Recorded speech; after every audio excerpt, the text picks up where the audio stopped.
merci encore de rester fidèle sur Seneweb TV et sur ce qu'ils disent seneweb.com.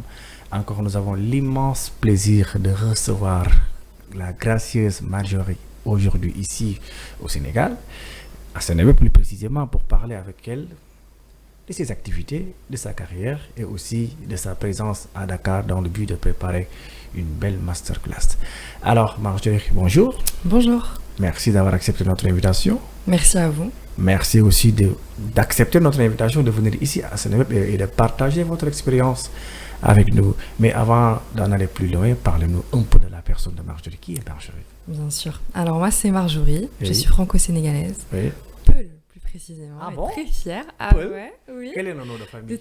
De Tambacounda, So. So. Ah, super. Ouais, voilà, de Tambacounda, donc près de Balagar pour ceux qui connaissent. D'accord. J'habite à Paris, Oui. je suis mannequin. Mhm. Et voilà, j'adore venir au Sénégal dès que je peux, dès que j'ai le temps en tout cas. Mhm. Et voilà. Alors, depuis quand vous avez commencé à pratiquer ce métier? Ça fait 5 ans. 5 ans. Ça fait 5 ans que je suis mannequin. J'ai été repérée par mon agent sur Instagram. Mhm. Et à la suite de ça, m'a placée dans différentes agences en Mhm. France, mais aussi à l'étranger. Mhm. Donc ça fait un petit moment là déjà. Mais d'où est venue l'idée de vouloir être mannequin? Quelles sont vos influences? Qu'est-ce qui vous a poussé à devenir mannequin? J'ai toujours voulu être mannequin. Oui. En fait, j'ai toujours voulu être mannequin parce que je regardais à la télé des défilés, sur YouTube, un peu partout. En fait, ça me faisait rêver. Je pense Mhm. comme beaucoup de jeunes filles. Mhm. Donc j'ai toujours voulu être mannequin en soi. D'accord, donc on peut dire que carrément nous avons une héritière de Gatou Chagnan qui a marqué l'histoire de la Ah, mode. j'aimerais, hein. Oui. D'accord, Mais c'est Marjorie So, du coup. Marjorie mais, So. D'accord. Et alors aujourd'hui vous êtes à Dakar. Est-ce qu'on peut savoir quelles sont les raisons de votre présence à Dakar? Y a-t-il des activités à faire ici à Dakar ou bien? Exactement. Alors je suis là en vacances, Mhm. mais pas que, puisque j'organise une masterclass justement sur le mannequinat. Mhm. Cette idée est assez récente puisque ça m'est venu en février dernier. Mhm. J'étais à Dakar, au monument de la Renaissance, Mhm. et je faisais une vidéo avec un ami, et il y avait un monsieur que je connaissais pas du tout, qui m'a parlé, comme beaucoup de Sénégalais, voilà, très sociable. Mhm. Donc on a parlé un petit peu, et il m'a demandé ce que je faisais dans la vie, je lui ai dit que j'étais mannequin. Mhm. Et de là, il m'a dit, mais moi j'aurais rêvé d'être mannequin, Mhm. mais ici, il n'y a pas l'accès comme en Europe en fait. Mhm. Et c'est là que ça a un petit peu mûri dans ma tête. Et je me suis dit, mais en fait, il faut que je fasse quelque chose Oui. au Sénégal. Mhm. Donc voilà, c'est pour ça que j'ai décidé Alors d'organiser ça. parlez-nous un peu de cette activité, l'objectif de cette activité, pourquoi mettre en place une telle activité à Dakar? Alors déjà, il faut savoir que sur TikTok, je suis suivie par pas mal de Sénégalais Oui. qui voient un petit peu ce que je fais. Et ils me demandaient souvent, oui, comment tu fais pour être mannequin, nous aussi on veut être mannequin, etc. Et en plus de ça, on va pas se mentir, les Sénégalais ont quand même les critères pour être mannequin en général, ils sont assez grands, fins, une belle couleur de peau.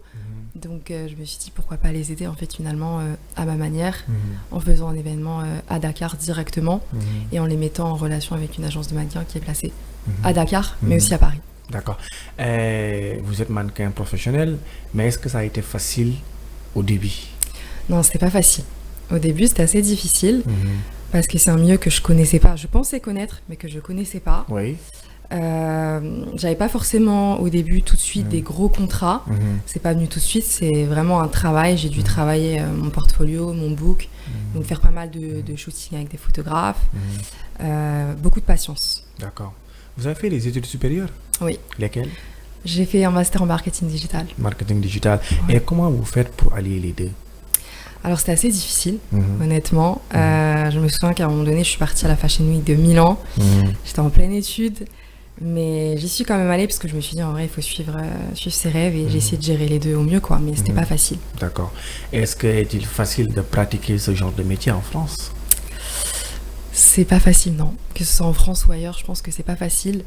On se rend pas compte que parfois même souvent c'est très solitaire, puisqu'on voyage quand même assez souvent, surtout quand on est placé à l'étranger, mais on est solo. Donc on peut aller par exemple, je sais pas moi, j'étais allée en Suède, je me souviens, je connaissais pas du tout ce pays, mais j'ai juste vu l'hôtel et le studio, j'ai pas visité la ville, donc tout le monde me disait ah c'est trop bien, t'es à Stockholm, mais c'est pas ce qu'on croit. D'accord. Est-ce qu'il vous arrive aussi parfois de participer dans les plus grandes rencontres de la mode, comme au Milan, en Italie ou à New York? Est-ce qu'il vous arrive souvent de participer dans ce genre d'événements? Oui, effectivement. Et là, justement, en septembre, je dois retourner à Milan pour la Fashion Week. Je devais aller à Londres aussi, mais comme les dates se chevauchent, ça va être un petit peu compliqué. Mais oui. D'accord. Alors, parlez-nous un peu de vos origines sénégalaises. Vous l'avez bien dit tout à l'heure que vous êtes Peul. C'est ça. Précisément, est-ce que vous parlez Peul? Ah, j'aimerais, mais non, malheureusement, je parle quelques petits mots. Enfin, je sais dire quelques petits mots. Voilà, ou Adiarama. Anseli. Mais je parle pas exactement. Oui. Mais j'aimerais plus parler, effectivement. J'essaye de me rapprocher vraiment de mes origines. Je suis allée dans mon village pour la première fois l'année dernière. Comment s'appelle votre village? Alors, c'est à côté de Goudiri. Goudiri. Ouais. D'accord. Voilà. Donc, c'est à côté de Balagar, comme je disais. Un petit village. Et voilà, c'est mon père qui est sénégalais. Et voilà, je suis allée dans mon village donc, pour la première fois l'année dernière. C'était vraiment très émouvant parce qu'ils ne m'attendaient pas forcément là-bas. Ils se sont dit, bon, elle, c'est une Française, une Touba, elle va jamais venir là-bas. Mais si, c'était important pour moi. Comment ça a été l'accueil? Comment ça a été l'expérience, la découverte de votre village? Super chaleureux, très émouvant. On a beaucoup pleuré. Ouais, c'était très chaleureux. Et en plus, je suis arrivée en début de soirée. Donc, j'ai pu voir un magnifique coucher de soleil. Vraiment, je pense que c'est le plus beau que j'ai vu de ma vie. C'était vraiment très touchant et au final, j'ai hâte d'y retourner. Donc, vous étiez chez vous et vous vous êtes senti chez vous? Exactement. Ouais, ils m'ont très bien accueilli. Et culturellement aussi, à travers vos activités, à travers vos créations artistiques et autres, est-ce qu'on sent la touche africaine? J'essaye en tout cas. J'essaye toujours d'avoir cette petite touche et en tout cas de toujours rappeler mes origines. Je suis toujours très fière, même quand j'ai des castings ou quand j'ai des vidéos à faire à des clients. Je vais toujours rappeler. Même avec la coiffure aussi. Voilà, avec mes tresses aussi, c'est assumé parce que c'est vrai qu'au début, justement, on m'avait dit de peut-être pas faire les tresses, mais en fait, j'ai assumé. Au final, je travaille très bien avec mes tresses. Donc, d'accord. Voilà. Alors, dans le milieu de la mode, vous avez des idoles? Cindy Bruna, c'est une mannequin franco-congolaise, une top modèle. Donc je dirais que c'est surtout elle qui m'a beaucoup inspirée, parce que comme elle est métisse, je me rapprochais un peu d'elle en fait. Enfin, je m'inspirais un peu d'elle, ouais. D'accord. Et alors, en tant que mannequin professionnel, avez-vous des ambitions au niveau international? Oui, j'aimerais bien aller à New York, justement, vous en parliez tout à l'heure, j'aimerais bien signer à New York.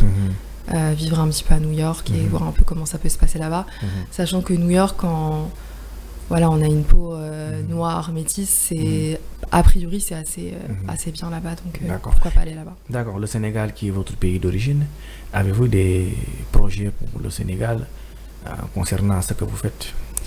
Alors, étant donné que là j'ai organisé ma première masterclass, j'aimerais bien continuer, mais même pourquoi pas aller à la rencontre des personnes dans les villages, puisque c'est vrai que j'ai eu pas mal de messages aussi de jeunes qui étaient dans les villages. Ça m'a un peu frustrée parce que comme l'événement se passe à Dakar, c'était compliqué pour eux de venir, donc je me suis dit mais c'est dommage parce qu'ils ont le profil, mais en même temps comment faire? C'est la première fois, je savais pas comment gérer ça. Aussi il y a les moyens aussi qui font défaut. Voilà, c'est ça, c'est ça. Les moyens aussi, faire en sorte que la portée soit assez grande pour que, je sais pas, moi j'ai des partenaires. D'accord. Vous défendez la cause des femmes ou bien? Forcément, en tant que femme. Je pense que c'est même pas une question en fait, c'est juste naturel. Et aussi des orphelins. Non, c'est juste pour ne pas vous dire, est-ce que vous êtes féministe? Je sais pas si je suis féministe, je pense que c'est peut-être un terme assez fort parce que je suis quand même assez. Comment expliquer? À l'ancienne sur certaines choses, les valeurs justement du Sénégal. C'est famille, la place de l'homme, la place de l'homme, la place de la femme, la place de la femme. Donc je peux pas dire féministe, ce serait un peu hypocrite, mais je défends forcément les droits des femmes. D'accord. Ça oui. Alors, quel est votre plus grand rêve en tant que mannequin? En tant que mannequin, je pense que c'est défiler pour Dior. Défiler? Pour Dior. Pour Dior. Ouais. Pourquoi? Parce que c'est ma marque préférée. Je sais pas, j'aime cette marque. Elle est simple, sobre, chic, classe. Voilà, ça serait un accomplissement pour moi. Alors, quel est votre objectif principal et quelles sont les activités aussi à venir par rapport à dans le milieu de la mode et tout? On sait que c'est pas du tout facile. En tant que jeune, vous êtes dedans, vous faites des performances et tout. Mais là, à présent, quel est votre plus grand objectif à atteindre en ce moment-là? d'organiser encore des masterclass, mais pas seulement au Sénégal, dans d'autres pays d'Afrique aussi. Voilà, ça serait vraiment top pour moi. Après aussi, ça n'a rien à voir avec le mannequinat, mais j'aimerais bien créer une école, mosquée, etc. Près de mon village. D'accord. Ici au Sénégal? Ouais. D'accord. À Tambacounda. Ça serait vraiment mon rêve. D'accord. En tout cas, Marjorie, merci d'avoir accepté notre invitation. Merci à vous. Je rappelle que vous êtes mannequin professionnel, en même temps spécialiste marketing digital sur les réseaux sociaux et autres. Vous êtes actuellement au Sénégal dans le cadre de vos activités professionnelles pour une masterclass. Et merci aussi d'avoir accepté l'invitation de Seneweb pour partager votre expérience avec nous. À présent, quel est le mot de la fin? Écoutez, merci. Sénégal Rec, finalement. Sénégal Rec. Ok, merci. Merci aussi à vous, chers téléspectateurs, de nous avoir octroyé votre aimable attention. Nous vous donnons rendez-vous très prochainement ici sur Seneweb avec notre invité.